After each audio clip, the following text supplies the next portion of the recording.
कौन सा पहनना है, कौन सा उतारना है। क्या हल्फल।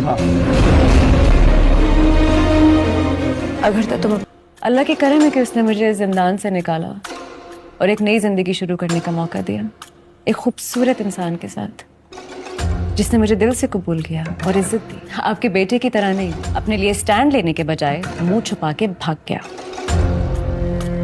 और जब पहली मोहब्बत से दिल भर गया तो वापस अपनी मामा की गोदी में आके चिपक गया। अस्सलाम वालेकुम नाजरीन, कैसे हैं आप सब लोग। उम्मीद है सब ठीक ठाक खैरियत से होंगे। तो आज चलिए आज आपको अपडेट देते हैं नूरजहां की आखिरी किस्त के बारे में।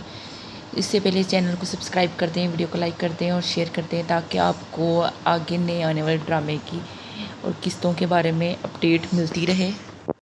तो नाजरीन, जैसा कि आपने लास्ट किस्त में देखा है कि कोमैल ने शादी के लिए प्रपोज़ किया था सुंबुल को और अब उनकी शादी होने जा रही है, जिसका कार्ड देने के लिए सुंबुल खुद जाती है नूरजहां के घर और उसको अच्छी खासी खरी खरी सुना के आती है और साथ ही कैसे उसने इसकी ज़िंदगी अजीरन की हुई थी।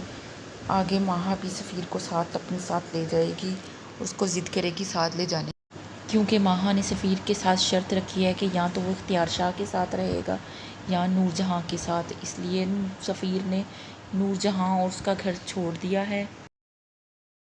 जब माहा सफ़ीर के साथ घर छोड़ने जाने लगती है तो नूरजहां माहा से कहती है कि तुम ये इख्तियार शाह को साथ नहीं लेकर जा सकती, तुम इख्तियार शाह को इधर ही छोड़ के जाओ, ये मेरा पोता है, ये मेरे पास ही रहेगा।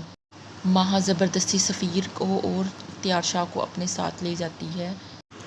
दूसरी साइड नूरबानो ने मुराद को सब हकीकत बता दी है कि किस तरह उसने नूरजहां के ख़िलाफ़ मुराद को इस्तेमाल किया था। नूरजहां से नूरबानो ने किस तरह मुराद के ज़रिए बदला लिया था, अपने बाप की बेइज्जती का, अपने बाप की मौत का बदला लिया था।